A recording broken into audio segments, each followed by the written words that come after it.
Good evening, ladies and gentlemen. We are Mojo Jackson. Happy to be with you guys this beautiful Wednesday out here in California.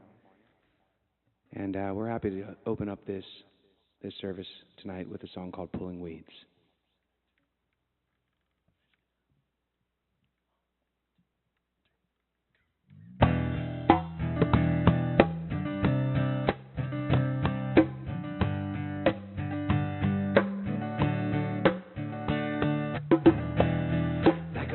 To the bad blood, like the earth turned into mud, be the rain to wash you clean. Ooh, like the hour before the dawn, sun sets to the dark be gone, bring you back.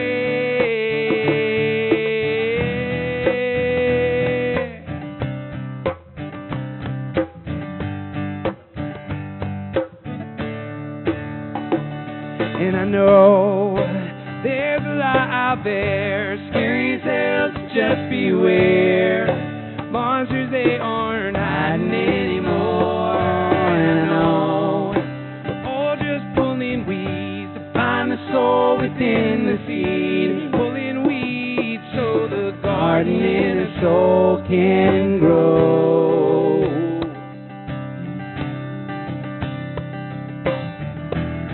Like a tool that's gone to rust, turn the soil into dust. Could be the thing that brings you back. Ooh, like the sunshine on a lake. It's a feeling that you can't make. Breathe it in, let it go. And I know there's a lot out there, scary as hell, so just beware. The monsters, they aren't hiding anymore. And I know we're all just pulling weeds to find the soul within the seed. Pulling weeds so the garden in a soul can grow. Oh, oh, oh, oh, oh, can grow. Oh, oh,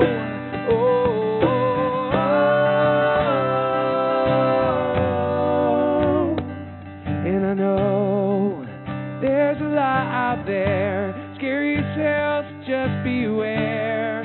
The monsters, they aren't hiding anymore. And I know we're all just pulling weeds to find the soul within the seed. Pulling weeds so the garden in a soul can grow. Oh, oh, oh, oh, oh, can grow. Oh, oh, oh,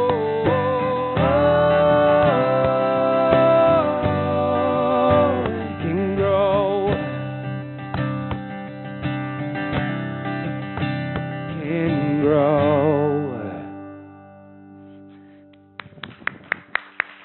Mojo Jackson, thank you. Welcome to Practicing the Presence. My name is Reverend Lori McMacken. It's so good to see you again. I think I've been away from the regular service for about a month now.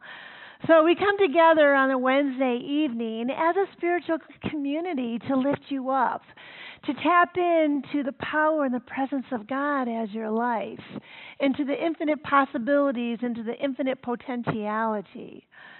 So this evening, as you know, is a candle lighting service, and I'm going to invite you to come forward, if you haven't already, and to light your candle and to set an intention. This evening, I invite you to set an intention to open your heart and open your mind and open your soul to that personal message that you're going to hear this evening. So I invite you to come forward as our Mojo Jackson leads us in another wonderful song called Piece by Piece as we practice the presence together.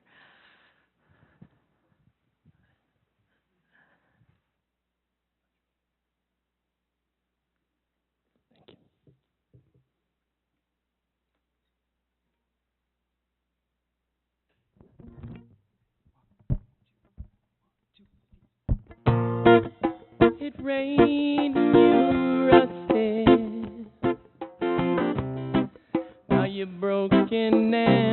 busted,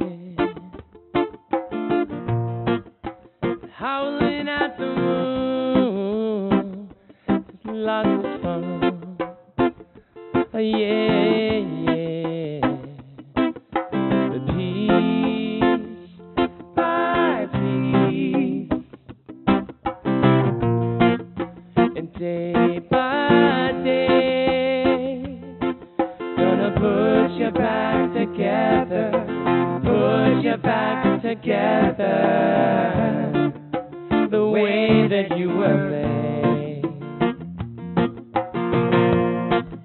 You scrape and bruised, mistreated and abused, and dancing in the clouds under the rain. But the sun is shining somewhere behind them, piece by piece, and day by day, gonna put you back together, put you back together, the way that you were made. A piece of the piece, and day by day, gonna put you back together, put you back together, the way that you were made. Piece by piece, and day by day, gonna put you back together, put you back together, the way that you were made.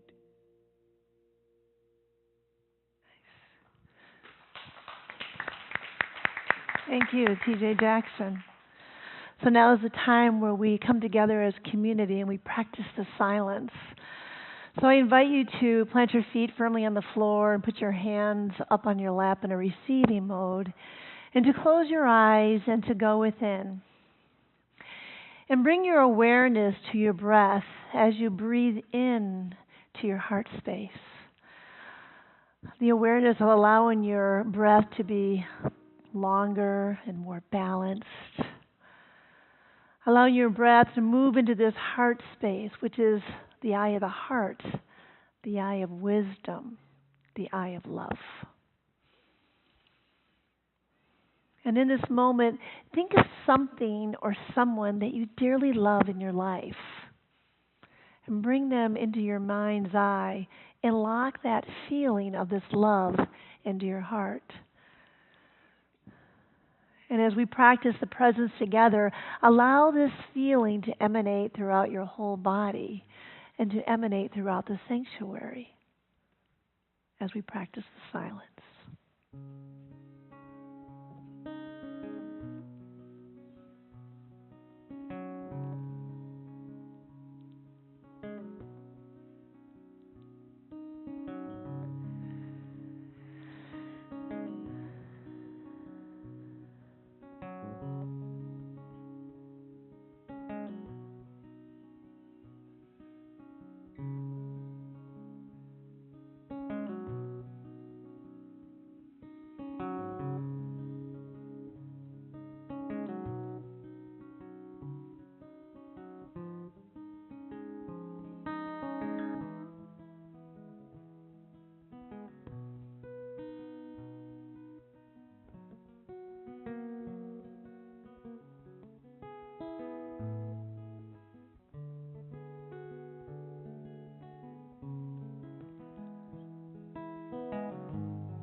There is a power and a presence for good in the universe.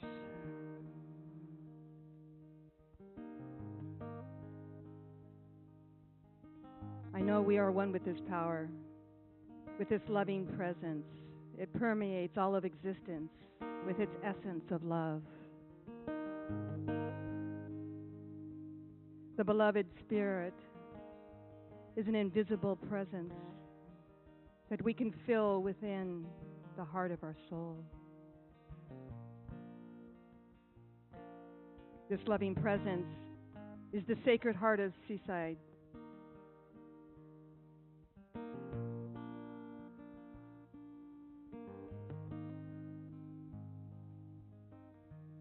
I know within the soul, the Spirit reflects your oneness. For the soul perceives only oneness and wholeness, the unity within the unified field of all of existence. The one-minded Spirit is the imagination of my word. It is the power in my thought. It is the law and the energy that executes the thought. And so I allow the vision of new possibilities and potential to unfold in its own perfection, knowing that Reverend Lori is a conduit, a vessel for Spirit to bless and to prosper all whom she comes in contact with. And I am grateful for this. And so it is.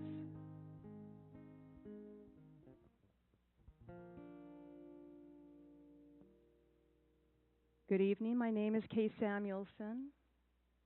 There will be 2 practitioners in the chapel this evening if you would like prayer after the service. So come join us.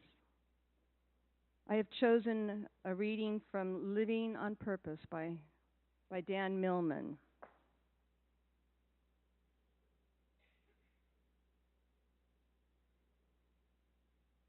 Only action brings ideas to life. Thoughts are only seeds of possibility. To reap a harvest, we have to sow seeds in the fertile field of action. To arrive, we have to begin.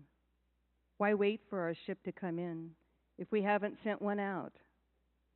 Do not act without thinking or think without acting. By applying bold action at the right time, we apply the simple secret of success.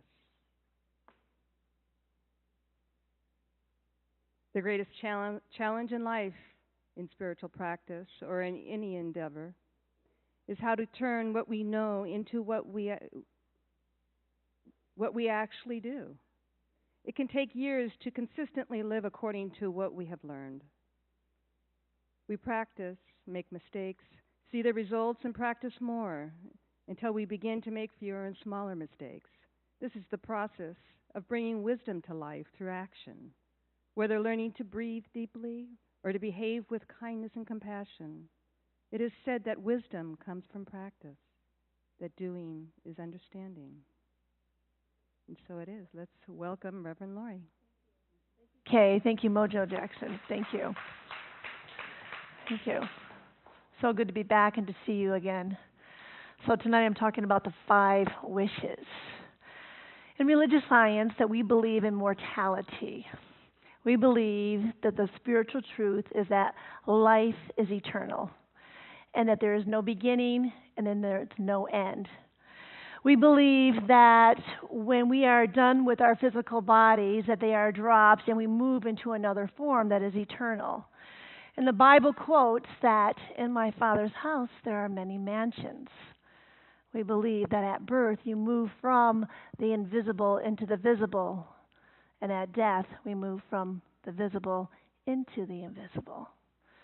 But I know that we are here on planet Earth in these physical bodies to focus on the ever-present moment of now.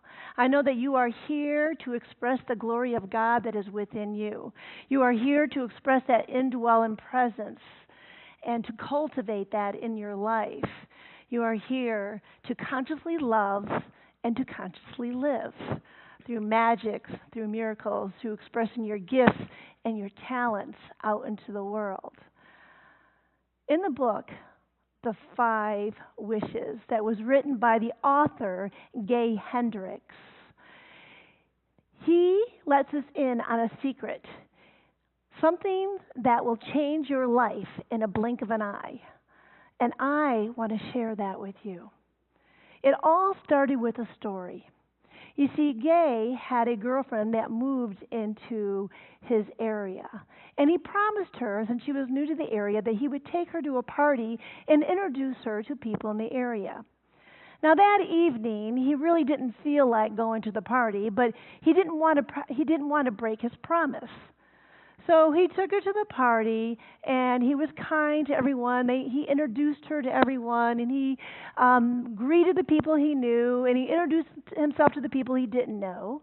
And then he decided to sneak off into the library. And when he went into the library, there was an older man that was standing there, and he was surprised that there was someone else standing there. And the older man looked at him and said, "You don't like small talk either, do you?" And Gay said, "No, I don't like small talk." And Ed said, "Well, I either like big talk or no talk." And Gay thought, "Oh, good, we don't have to talk." And so Ed said, "So do you want to have big talk?" And Gay said, "Okay, but you go first."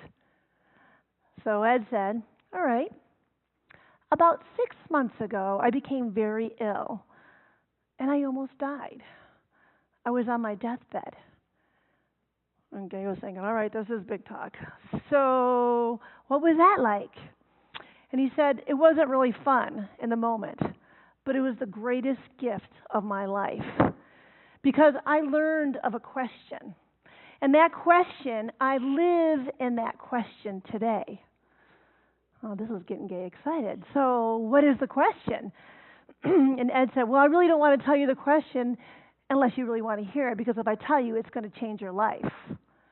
And he said, "Okay, I can use a life change or two." And Ed said, "Pretend like either right now or 50 years from now that you're lying on your deathbed, and I'm your best friend, and I come to you, and I look you straight in the eye, and I say to you, was your life a total success?" You might say, "Yes, my life was a total success," or you might say, "No, my life was not a total success." And then he said, "Now remember, J. Paul Getty, when he passed away, was the wealthiest man in the world. And his last words were, 'I wish I could have gave up all my millions to experience a successful marital relationship.'" And standing outside of the story for a moment, our beloved Ernest Holmes, on his deathbed, he said he wished he would have expressed more love and taught more love than law. So Ed said to Gay, "So what is it? Was your life a total success or not?" And Gay said, "No, my life was not a total success." And he said, "Well, why wasn't your life a total success?" He said, "Because I never had a long-term loving relationship." And he went on and told him more about what he wanted in a relationship. And then Ed said to him, "Well, why would you want a loving, long-term relationship?" He said, "Well, I would want a loving, long-term relationship because no one in my family origin has ever had a loving, long-term relationship. And I want to live a life that is joyful moment to moment." And he said, "And not only that, I have a master's in psychology, and I train people and counsel people all day long. I should have a loving, long-term relationship because that's what I teach." And then Ed said, "Are you really willing to commit to that, body, mind, and soul?" And Gay said, "Yes, I'm really willing to commit to that." So he said, "Okay, from the deathbed perspective, this is your wish." And he clarified it with him. My life was not a total success because I never enjoyed a long and happy marriage with the woman I adored and who adored me. I wish I'd enjoyed a lifelong blossoming journey of passion and creativity with a woman. He says, yes, that's exactly what I want. See, he said, now, if you are willing to take the steps to do this with your heart, your mind, and body, your soul, and then we turn it into a goal. So this is your goal in the present tense. My life is a total success because I'm enjoying a long and happy marriage with a woman I adore who adores me. I'm enjoying a lifelong blossoming journey of passion and creativity with her. So that was his first deathbed wish.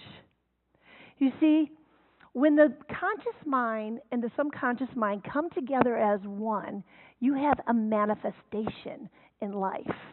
And when Ed asked him, why would you want this? The why is the emotion that surrounds the subconscious mind.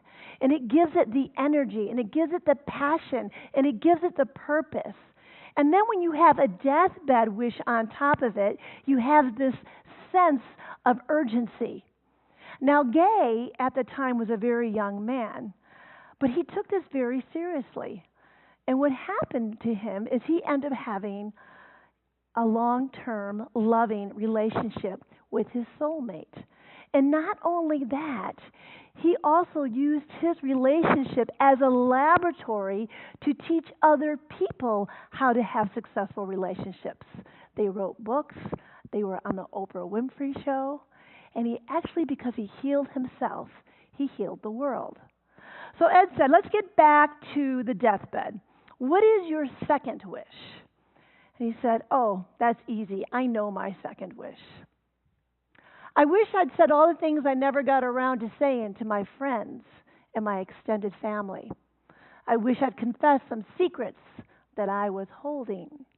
I wish I'd told some people how much I love them and appreciate them. And I'd wish I told my daughter how sad I felt that I'd broken some promises with her. And Ed said, why do you want this? And he said, because daily I feel uneasy inside. Sometimes I cannot sleep at night. And I want my relationships to feel complete. He said, do you want this with your heart, your mind, your body, and your soul? He said, yes, I do. He said, okay, then let's turn this into a lifelong goal. My life is a complete success because I live in a state of completion with all my friends and family. I say all the important things I need to say and do all the important things that I need to do. As I go through life, there's nothing significant that I leave unsaid or undone. Did you know that there was a study done with hospice nurses about what were the 5 wishes, what were the 5 greatest regrets that people have on their deathbeds? And I found this very interesting because it was in alignment with his second wish. He said, the first one, I'd wish I had the courage to live a life true to myself and not the life others expected of me. So people are lying on their deathbed, and this is the most common wish, that they wish they would have followed their hearts. They wish that they would have sang their song. They wish they would have expressed their artistry, because each of you has this unique gift to give to the world. And when you realize that you no longer have your health, you realize you no longer can express the true essence of who you are and why you came to planet Earth. The second regret, or the deathbed wish, was, I wish I didn't work so hard. And this was mainly a wish that was by the male gender, because they had to make a living and they were working anywhere between 40 to 60 hours a week so they can give their family a good life. And so what was happening, they didn't get to know their companion, their mate, and they didn't watch their children grow up because their standard of living was so high. They had to have the big house and the 3 cars and all the material possessions. And they realized in that moment, if they just would have simplified their life a little bit, they didn't need the material things. Because when it comes to the last moment. We don't need the money and we don't need the material. We need love. Not only do we need to love ourselves, but we realize we need to love our relationships with other people. And a lot of the healing comes along in those hours. The third deathbed wish or regret is, I wish I had the courage to express my feelings. And a lot of, women and men live in quiet despair because they don't have the guts to say what is truly on their mind. And sometimes when you don't have the guts to really say in a relationship what is truly on your mind, you live in this place of depression. And you realize if you could just express your true feelings, the relationship may have ended, but you would have been able to express who you really are as a person, or the relationship would have raised to a healthier space in life. The fourth deathbed wish is, I wish I had stayed in touch with my friends. And what happens is people go off and they get married and they have kids. And you have these golden friendships that you had when you were younger, and you forget to cultivate them and keep them. In the time of their deathbed, they wish they had all their friends if they didn't outlive them, right? So, so I just went and spent the weekend with my girlfriend. We've been friends for 27 years. I really cherished that time. I've been with her since she's been married and divorced and children, and we still keep that golden friendship alive. And the fifth deathbed wish is, I wish I had let myself be happier. And they realize when they're in that position that happiness is truly a choice. We're like children. We're here on this amazing playground. However, when we become adults, we forget to play. We forget to be happy. We forget to do what we love to do in the world. My beloved Scott just went to North Carolina with his friends, what he grew up with when they were younger, and they did what they loved to do. They golfed and they broke bread together and they teased each other and they had a great time. It's about really cultivating those relationships and doing what you love in the world to be happy. And so Ed said to Gay, now let's get back to the deathbed wish. What is your third deathbed wish? He said, I wish I generated a complete written record of everything significant that I've ever learned during my lifetime. This is amazing. And he said, well, why would you want that? He said, because I'm a writer, and I want to be turned inside out with my creativity, and I want to express it out into the world. And every time I learn something, it's like a revelation to me, and I want to share it with other people. So he said, well, let's turn that into a goal. It sounds like you really want that. My life is a success because I write about what is sacred to me. I generate an ongoing record of everything of significance that I learn. Do you know that Gay Hendricks has written over 30 books? And I am one of his newest fans. Matter of fact, this summer I spoke for Dr. Christian Sorensen on a Sunday. I spoke about The Big Leap. And The Big Leap was written by Gay Hendricks, and it was about your upper limit problem and how to move past your fear barrier. So every time that he learned something in his life, because he's a writer and a psychologist, he would write about it, and then he would do workshops about it, and then he would teach it. Because when he was being healed, it's like the whole world was being healed after him. So this is how the creative process works. We have a thought like he had when he was younger, and it comes into your body and becomes a feeling. That is involution. And the evolution is that feeling when it turns into form and it becomes a manifestation of your life. It's involution and evolution. So if your life doesn't look like what you want it to look right now, all you have to do is make the goal of what it is that you want.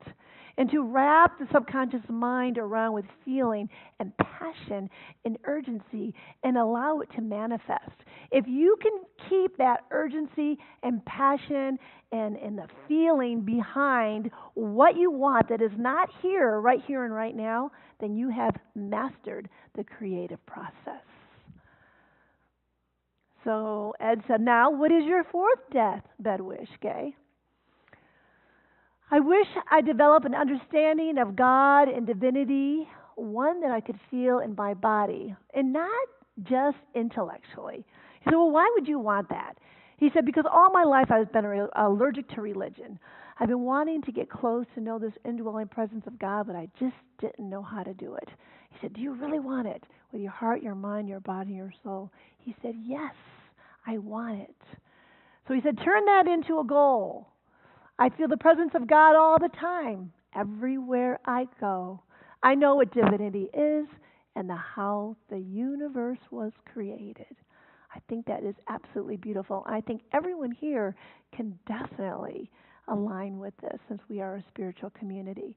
And I want to share with you, do you have that video, Ed, of Gay Hendricks? He has a video on relationships and spirituality, of how to use your relationships as a meditation. And I just wanted to show you the energy that he has behind his work that is so amazing.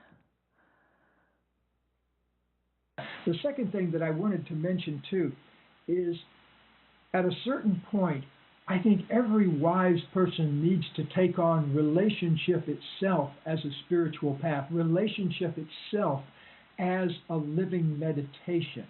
Because where is your meditation is if you say, don't bother me, honey, I'm meditating right now. If your actions aren't in harmony with your spiritual essence. And so I think you can learn more about your spiritual development in 10 minutes with your beloved than you could with 10 minutes with your guru, because you see all the places there where you need to love yourself more or love your beloved more. You find all the edges, all the places where you're not loving toward yourself or toward your beloved. And if you have kids, toward your kids.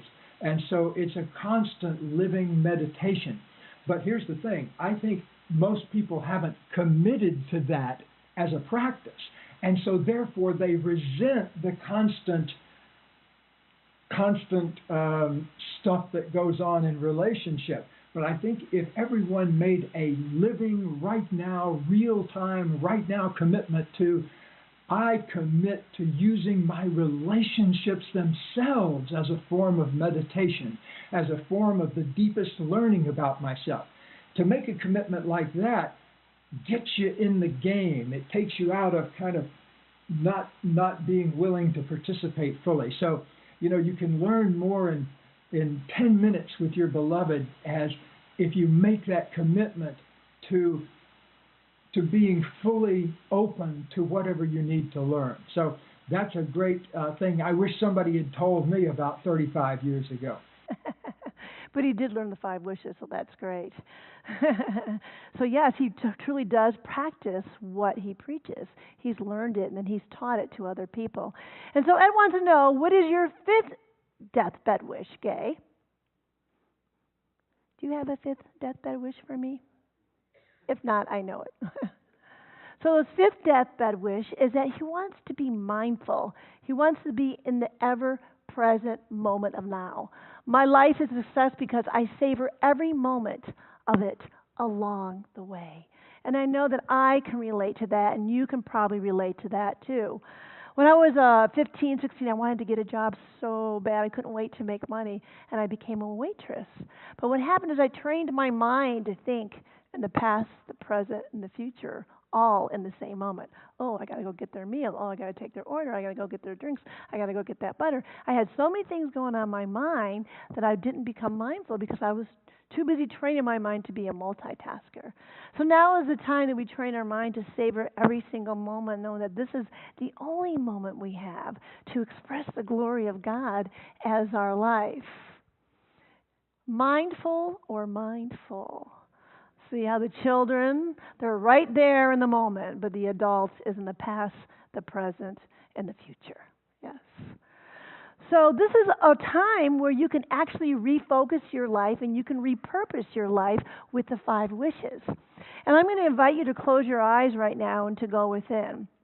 And I'm going to ask you a question.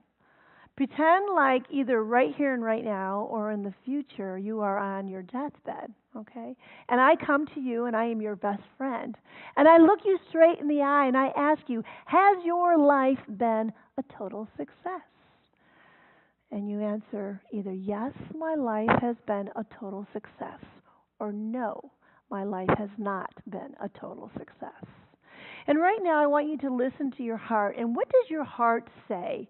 Where in your life would you love to see a shift, a game changer? And just with one short sentence, like, I want to live in the ever-present moment or now, I'm just going to give you a moment of silence for your heart to speak with you.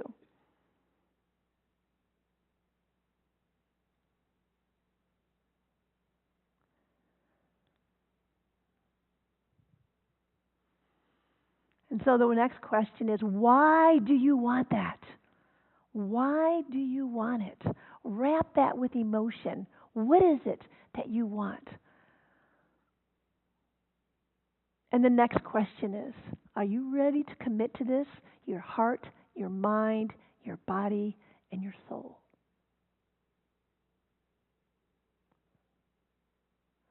And now turn this into a goal. Turn it into the present moment. I am ready to live in the ever-present moment of now. And if you hear something in your mind saying, no, you can't do that, that's just natural. That's back talk. Because when we introduce a new idea to our mind and our body tells us we can't do it. So just reinstate your goal again. And so I invite you to come back into the room. Yes. So in this moment right here and right now, this is a gift to you, the 5 wishes, to repurpose your life and to refocus your life, to express the glory of God as your life, to give your gifts and your talents into the world, and to love consciously and to live consciously. Because what I wish for you in the future, many, many, many years from now, when you take your last breath, you breathe in that sweet satisfaction of a life fulfilled. And you breathe out a blessing of a life that has been complete. Thank you. Mojo Jackson! So while Mojo Jackson's coming back to the platform, I invite you to close your eyes and to go within. And I'm just so grateful for this sacred time together. I'm so grateful for this time that each and every divine individual in the room right here, right now, had this opportunity to repurpose their life, to refocus their life, to listen to that divine, small voice within them, allowing them to expand and to grow into the glory of God as their life, knowing that this all unfolds with ease and grace, and so it is.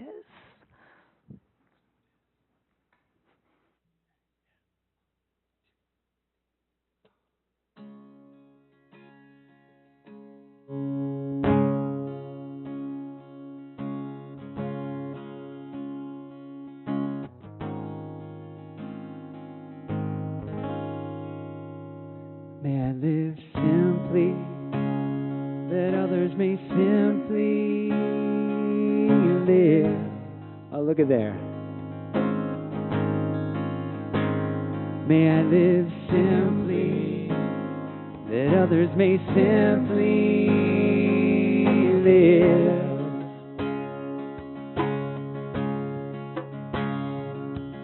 If it's good enough for Gandhi, it's good enough for me. May I live simply, that others may simply live. Pretty simple. You guys want to sing along with me? The good man is a friend to all living things. The good man is a friend to all living things. If it's good enough for Gandhi, it's good enough for me. The good man is a friend to all living things. Must not lose faith in humanity. You must not lose faith in humanity.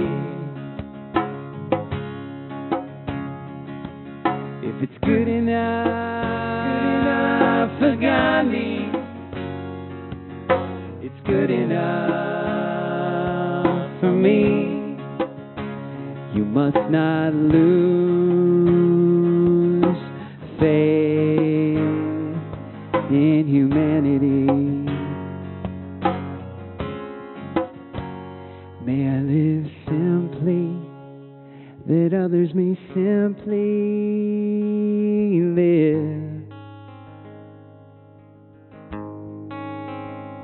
May I live simply, that others may simply live.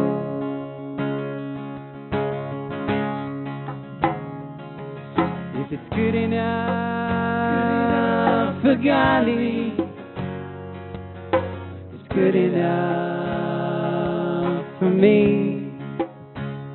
May I live simply, that others may simply live.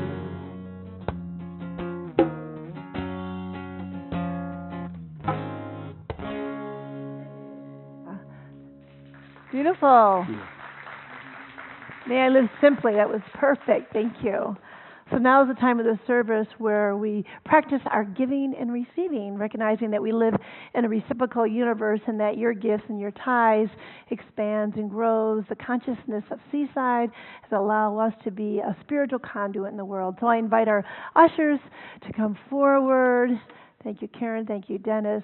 And I invite you to take your gift and to place it over your heart. And together we say, freely I give, freely I receive. I am immersed in the universal flow, knowing my gift does good work in the world and returns to me multiplied abundantly. And so it is. Thank you.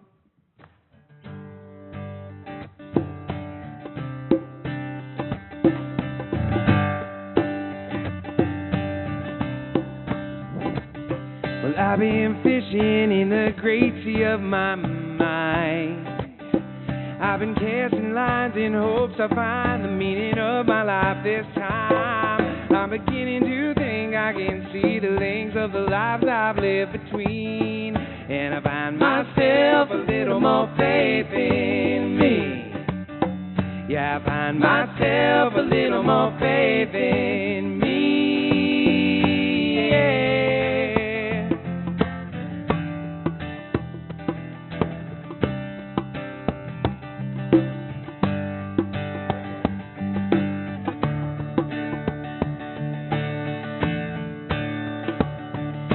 I find myself,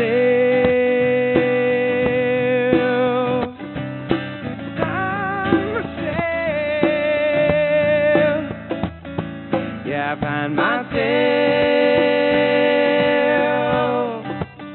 a little faith.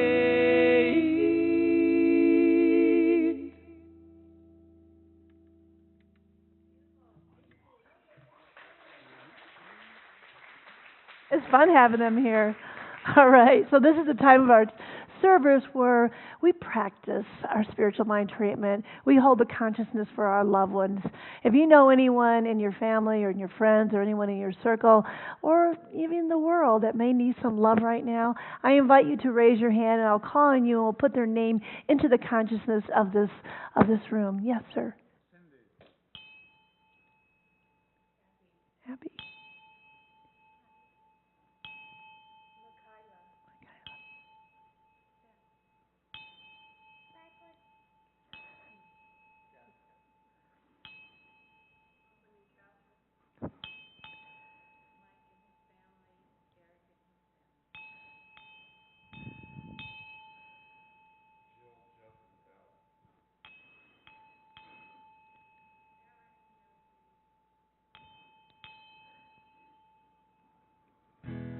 I'm going to put Pat into the circle of love. So I invite you to close your eyes and to go within. As I recognize this circle of love is eternal. There's no beginning and there's no end. It is the thing itself. It's first cause. It's the Alpha. It's the Omega. It's the eternal presence of the Divine Spirit, always seeking to express itself through itself. It's the love. It's the givingness of itself. For I know the circle of love is complete. It binds all together with cords of everlasting unity. For I cannot depart from its presence or wander from its care. The circle of love is within me. The circle of love is within the consciousness of the room. For I know that each loving person that we hold into the light of love, they are perfect, they are whole, they are complete. For I recognize and unify the presence of God with each and every person. Knowing when the presence of God is upon them, there is no otherness except love and joy and wholeness. Anyone who's experiencing any upset, I know that they are peace and calm. Anyone who's experiencing any illness, I know that they are perfect, they are whole and complete. Anyone who is experiencing lack and limitation, I know that there's doors of opportunities opening for them right here and right now. For the world is opulent and God is opulent, and each and every person here is abundant in nature. For I'm grateful for this divine knowing, for my word is the word of God. God is the word right here and right now as I release my word into the law, knowing that it is done, and so it is. So I want to thank Ed Reeves on sound. Thank you, Ed. And Tim Griffith, thank you for live streaming, and hello to all of our live stream friends. And Victoria Woods, thank you for holding the light for us. Thank you, Jenny Mills and Dennis Mills and Karen. Thank you for being here and helping out. Also, thank you, Kay Samuelson. I love you. And let's see if I can get this right. We've got... TJ Moss, Mo, okay? And then we have Jonathan Walsh, Joe, and Jackson Price, Jackson, Mojo Jackson. So give them a hand. Thank you. And they're going to be here in 2 weeks, so make sure you come back in 2 weeks and see them. And let's sing her. Oh, you want to know what? Don't do that yet. I forgot to tell you something special's coming up.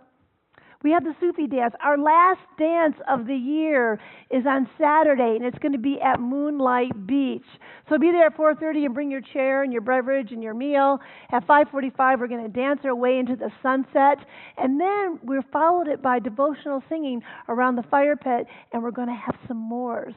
So please join us on Saturday. Also, if you want to be a member of Seaside Center for Spiritual Living, Karen will be in the family room, and if you want to take them home with you, you can take them home. They have CDs out, so make sure you buy a CD from Mojo Jackson and join us in the family room for community.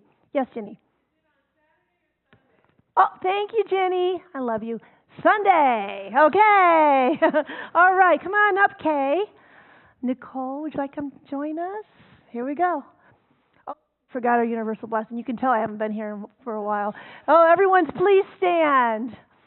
Our universal blessing. May all beings be well and happy.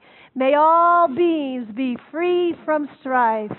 May all beings return to love. Peace be with you forevermore.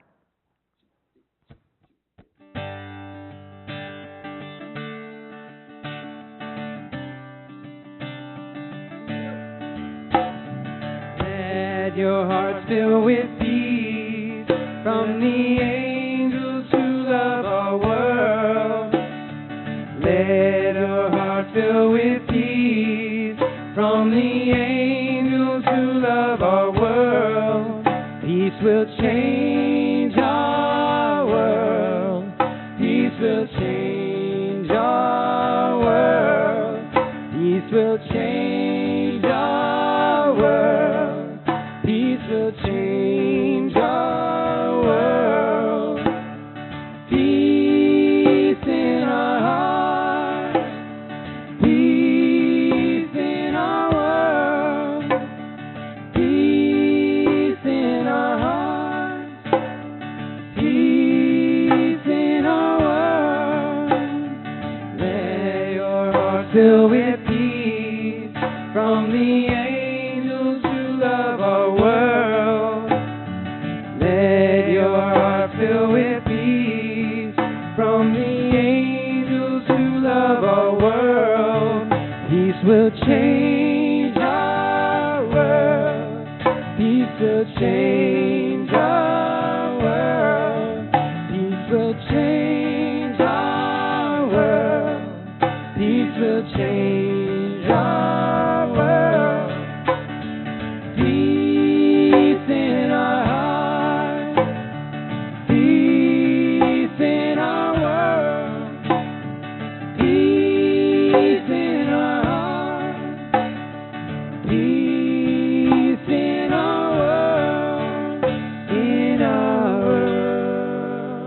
love you, Seaside. May you walk in peace and join us in the family room.